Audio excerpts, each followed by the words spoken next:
Welcome back to Learning Matters. I'm Doug Wooltridge, your host, and today we're going to take a look at a webinar that Dash's Creative Solutions lead, Eric Berget, put together all about the importance of storytelling within learning solutions. Let's get to the show. Hello and welcome to this webinar on the role of storytelling in learning experience design.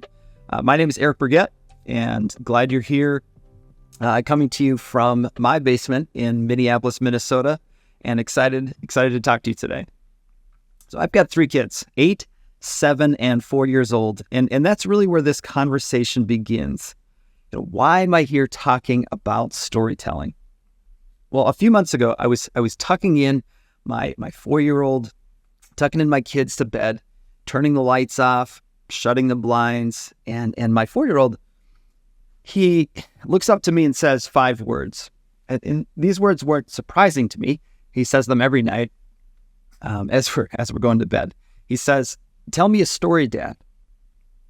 And this kid genuinely loves stories. All my kids love stories, and he always says, "Tell me a story when you were a kid." And I wish I could tell you that every night I regale my children with these stories of great adventure and lavish tales of childhood, but I do my best. Sometimes I fumble through some old memory, try to turn it into a story. But there was something about that night that just got me thinking about our human, just innate gravitation toward stories. I started seeing and observing things through that lens of storytelling. Even in my own attention, I just kind of watched how, if I was at church listening to a sermon, and then all of a sudden my drifting attention might snap into focus right when the pastor launched into a story.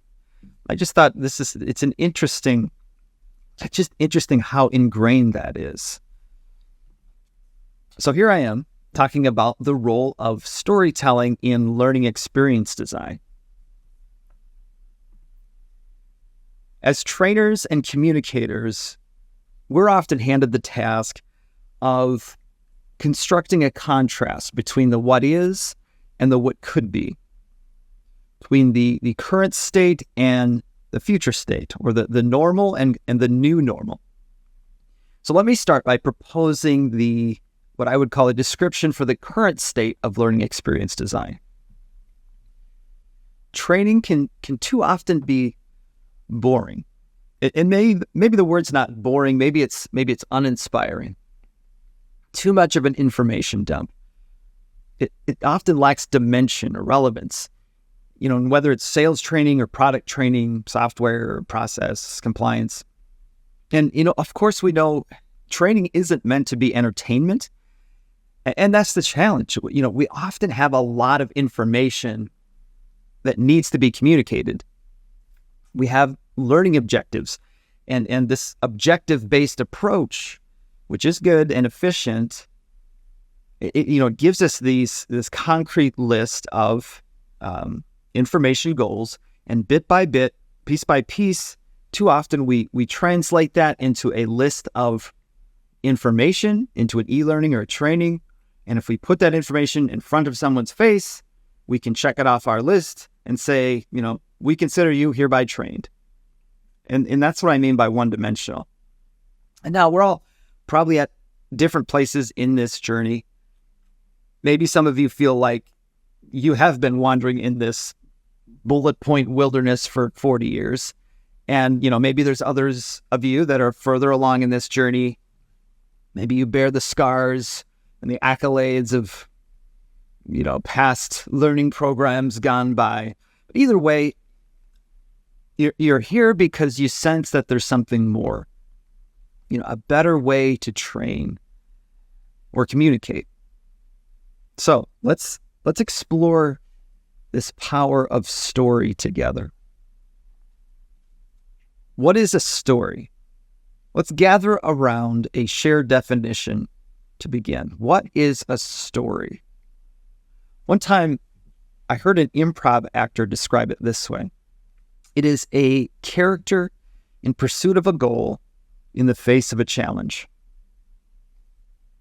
A story is a character in pursuit of a goal in the face of a challenge or obstacle. And story has taken a million different forms, and it has had a million different themes and lessons or emotions layered on top. But the greatest stories, whether from a book or a movie or your Uncle Larry, they have richly described characters, and you are drawn in and you ache to see how they're going to overcome obstacles in pursuit of a goal. And regardless of the emotion or theme that's connected to this story, our hearts and our minds are drawn in when we hear about a character in pursuit of a goal in the face of a challenge. I think what's interesting is that regardless of what the emotion is, and that's what's peculiar. And it doesn't even have to be the noblest of characters or the noblest of goals. I recently watched a TV show called Ted Lasso, which had this main character who was an American football coach who was hired to be a soccer coach in England, and he didn't know anything about soccer, but this character was, had unrelenting enthusiasm, positivity, encouragement, despite his weakness and competence of being an actual soccer coach. And so it's a simple story. And I thought what was interesting about it is that the goal in this story wasn't to win the championship, but it ended up being to prevent relegation, which is basically when, if you're the last place team in the league, you get bumped down to a lesser league. And so literally the goal was to not be the worst. And the point is, it doesn't matter like how noble the goal is or how, elaborate or big. It's just, we're drawn in if the character is compelling and we're drawn in to see how they overcome the challenges to meet that particular goal. And also with the character itself, we're more drawn in the more complex the character is, meaning if they don't have a weakness or if they are fully competent, it's a less interesting story. But the more we see their weakness or their, potential for failure, we're interested to see how are they going to overcome their own complexity or their own weaknesses in the face of a challenge. In this case, a prima donna player or an owner who hired him with the intention to fail. We're interested to see how does his strengths and weaknesses interact with those challenges in pursuit of that goal.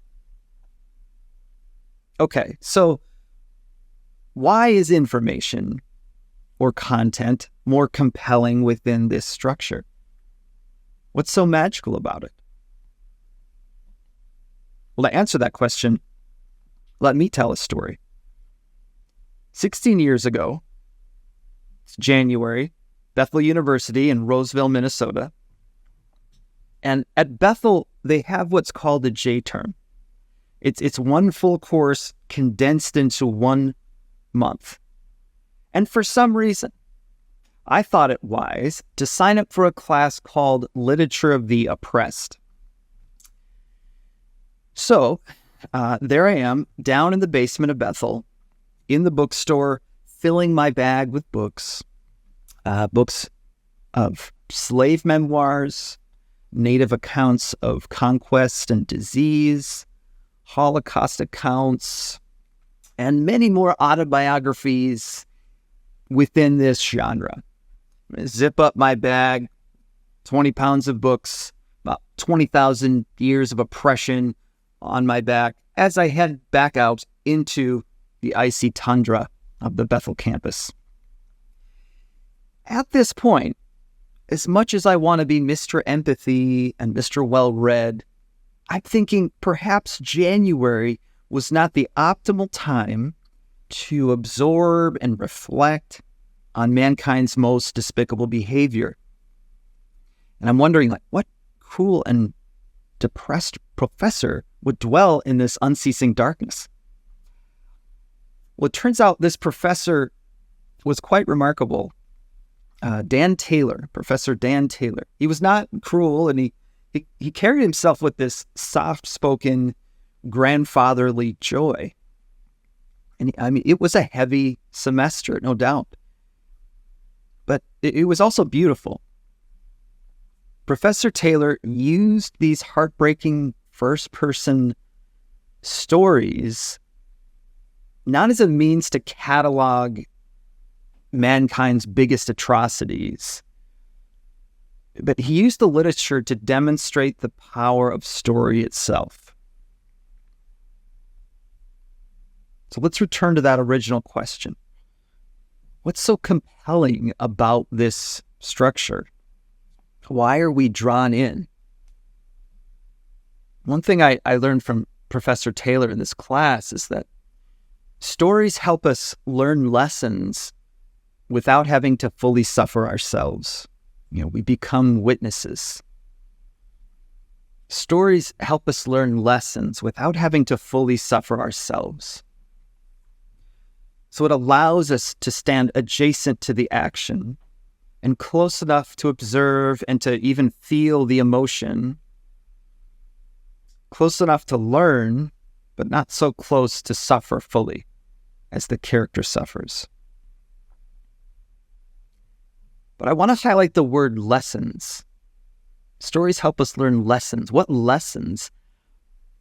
It isn't just a desire for information that draws us in. It's a desire for meaning. And I think it's something that makes us unique as humans. We are meaning makers and we are meaning seekers. And our brains do that by seeking patterns. We gaze into the chaos of the world and we squint until we discern some kind of recognizable order. We'll look backward into history and ask, what are the dates and moments worth remembering and retelling? 1776, 1619. And if these numbers stand alone, they're simply facts, dots, patternless bits of information. But values and lessons and meaning can be told by connecting dots through story.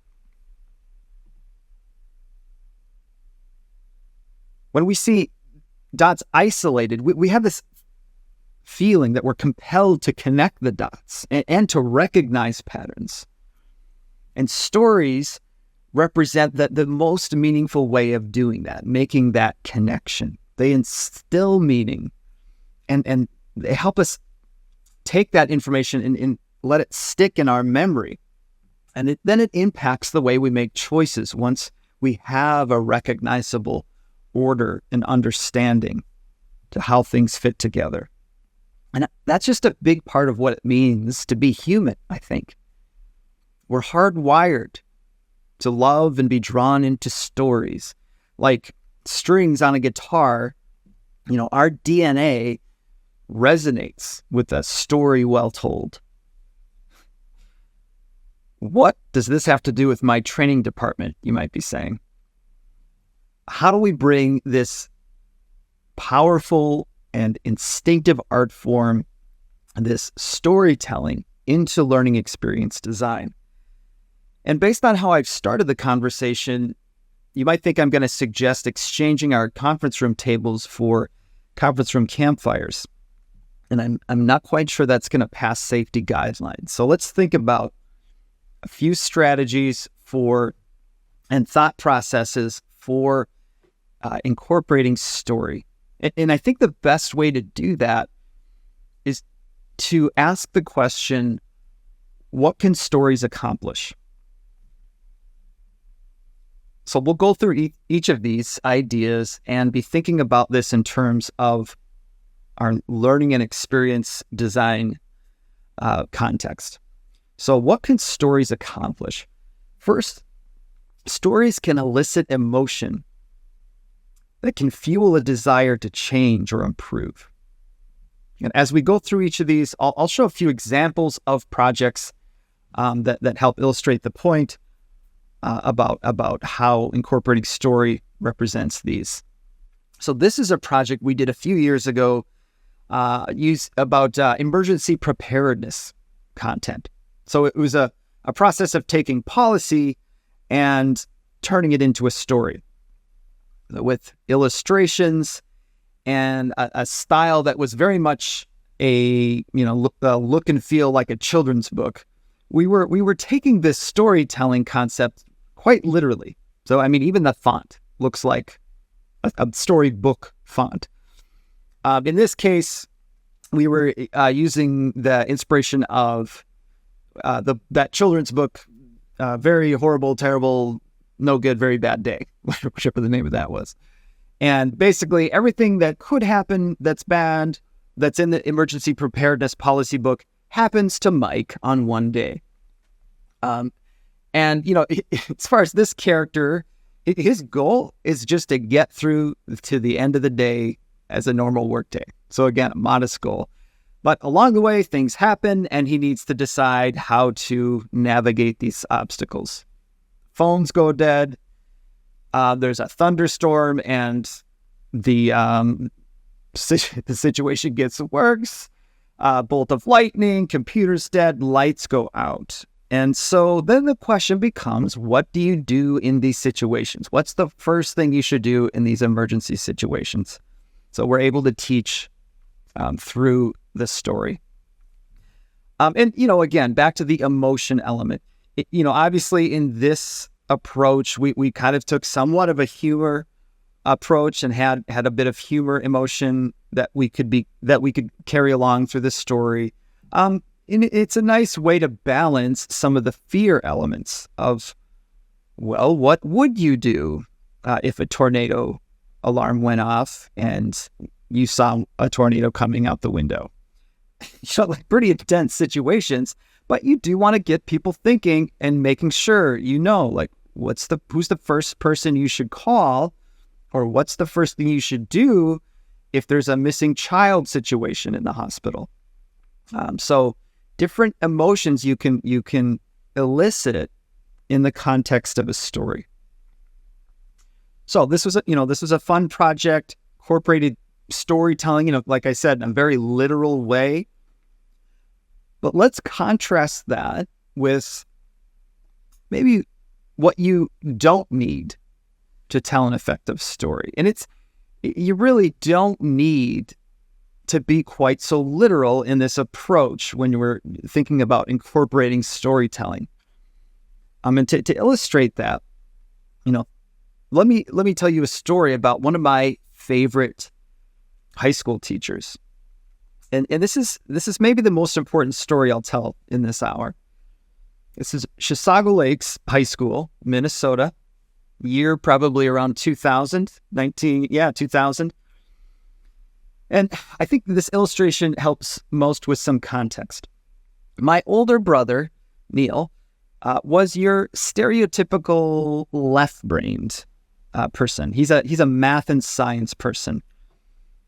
Let's just say I was more of a right-brained, creative type. And so, every math class, science class that Neil took was just a walk in the park. And, it's not that he wasn't competitive or prideful about it. It was just always kind of boring, easy for him. And when he got to his senior year, he took this physics class, and I remember him being really excited about it. And so I was kind of looking and saying, "Whoa, what are you guys learning?" I'm looking at his textbook, and I'm looking at sentences like this. The acceleration of an object is directly proportional to the net force and is inversely proportional to the mass of an object. And I thought, okay, this is no joke. I'm going to get destroyed in a couple years when I have to take that class. Well, sure enough, I became a senior, signed up for physics, and I was feeling a little trepidation. It ended up being one of my favorite classes, most memorable classes for sure in all of high school. And the reason was the teacher. He's a high energy football coach named Jeff Sarasic. And he wasn't just a man of science and sports. He was also a storyteller. And what I remember most about that class was a stick figure named Maynard. And Mr. Sarasic would use the same character for every illustration of each concept. Every complex equation, every one of Newton's laws would involve Maynard, whether he was trying to push a large object, fall out of an airplane, throw a bottle from a boat onto an island. He was getting in all kinds of predicaments. And whether it was on a whiteboard or like the actual exam, it was always Maynard. And so, anyway, I survived physics. I don't think I got an A, but I held my own. And I enjoyed the class way more than I thought I would. And what's the lesson in this? It's not about high art or an elaborate plot, clever, plot structure, complex story. I think we can think in terms of how even stick figure stories can be very effective. So back to that question, things you don't need to tell an effective story. You don't need a professional illustrator for sure, and you don't need a super complex plot. What can we learn from that? Well, the second thing that stories can accomplish is that they can communicate the essence of an idea. And I think that, the complexity of a physics equation versus the simplicity of a stick figure story is a great way to illustrate that. So third, stories can help your audience imagine a future state. Stories can help your audience imagine a future state. Kendra Hall, a storytelling expert, describes stories falling into this sequence: normal, explosion or disruption, new normal. And I think too often in e-learning or sales presentations, we jump right into the new normal part of the story, or we jump too quickly past those initial elements and into describing, here's what you need to know for what's coming. And so you see this structure a lot in effective sales presentations or software demos.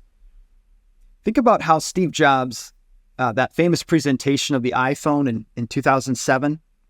If you haven't seen that, or if you haven't seen that in a while, go to YouTube and watch that with a storytelling lens. He starts by laying out the setting, the normal.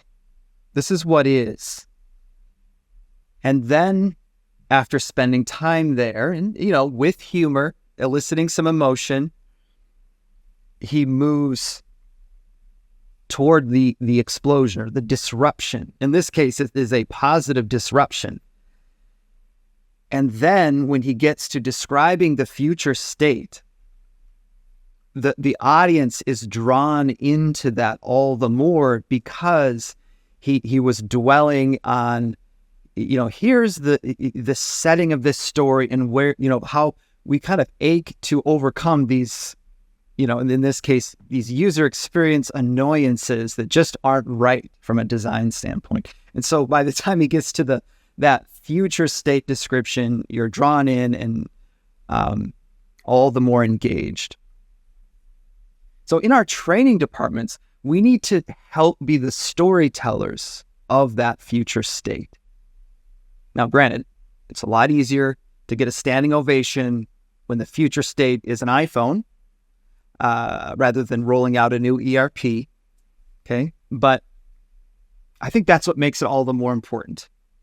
That we're not just communicating the what, but communicating the why and the setting for why this change is coming. Because if change is on the horizon, and especially big change, that every individual is asking, what will this mean for me? It's a search for meaning and connection, and pulling together a recognizable order that they can rewrite their narrative with that information. So we need to be able to compare and contrast the before and after in story terms. So stories can help imagine that future state. And finally, stories can illustrate the consequences of a series of choices. Professor Taylor said, "At the heart of most stories is choice, the necessity of choosing coupled with the uncertainty of consequences." At the heart of most stories is choice, that necessity of choosing coupled with the uncertainty of consequences. And that's really where learning experience design can shine, because we often work in this interactive medium where we can create branchable, clickable realities.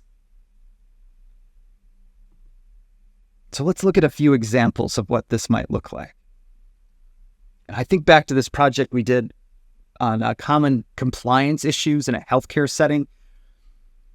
And it was broken up into 4 scenarios. It was a third-person narrative. So you, the user, are helping Kim, the character, navigate her day by making choices that impact the story. It's kind of like a choose-your-own-adventure to some degree. And so, she would be in her regular day-in-the-life job and have these situations that would come. For instance, a patient would offer a simple gesture of thanks, in the form of a bracelet that his niece made, or something like that. And Kim would be given the option to politely accept or to politely decline. And so, depending on what her choices were, we wouldn't immediately say wrong or ding, that is correct. It would just move on to the next scene or the next moment in the conversation. But depending on what she chose, it would trigger a variable that later in the module, she would have a conversation with her boss, and that conversation would be the consequence of the decisions she made in those 4 scenarios. Another example was this was more of a first-person concept, also based on choice, where you're given a set of questions to ask the client as you're trying to solicit information. And so I think there was a set of 12 or 15 questions that would pop up, and 3 at a time, and you could ask those questions, solicit the information. It would go into your set of documents as you go back to your office to fill out a form. Just repeating the regular day in the life job that these accountants would do. And so again, not giving immediate feedback to say, oh, you didn't get all the information you needed. You could literally ask them one question and then say, okay, I've got everything I need, and leave. Then once you get back to the office, realize that you don't have enough to fill out the form and have to call back to a client who's a little bit of annoyed, right? So a very, relevant, trying to mimic real life consequences in this e-learning as much as possible. And then last example here was a sales training project that really emphasized the characters. This one was also a first-person setup and had a guide character that really helped give you the lay of the land, establish the setting. And we have this fictitious client called Lux Resort. So already there's the feeling of stakes, like, oh, as a salesperson, this is a big opportunity and we really want to expand our business there. And you could see here, it says you have the warewashing business and you would like laundry and housekeeping as well for these cleaning supplies, a cleaning system. And so you establish stakes that give that user a goal to work toward. And even simple, it doesn't have to be Hollywood production here. A simple paragraph setup, stock photo in the background, and a character introduction.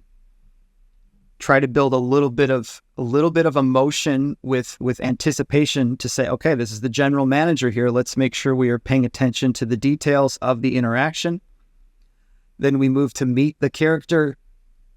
And in this interaction, one of the objectives they had was identifying the buying role of the person they were talking to, the buying motives of this particular person, and the just little bits of credibility and connection that they could establish. And so they would know these things by clues that were in previous modules or previous slides, email exchanges or a LinkedIn profile that was in the course, or they could observe the room and kind of look at different little things that were on the wall or things that they observed to say, who is this person and what's the connection I can make that's going to help the sale? And so then later on, they'd have to choose how to approach this sale. Like what benefit statements are going to connect with this person? All right, so let's recap. What can stories accomplish? Stories can elicit emotion that can fuel that desire to change or to improve. Stories can communicate the essence of an idea. They can help your audience imagine a future state, and they can illustrate the consequences of a series of choices. So here's the call to action. Strive to begin embedding story within your training and within your communication. Look at your current set of training materials and try to look at it through a storytelling lens and think, is there anything we could be doing to weave in the element of story within what we're trying to communicate? And stories are not just another tool in your tool belt. And they don't just convey information, they convey meaning. I think that's the true power. They draw lines of significance to our knowledge. And by doing that, they make the lessons more inspiring and more memorable. Thanks so much for joining us this week. As always, like and subscribe wherever you get your podcasts, and don't forget to sign up for our newsletter, The Buzz, to stay up to date with all things L&D. See you next time.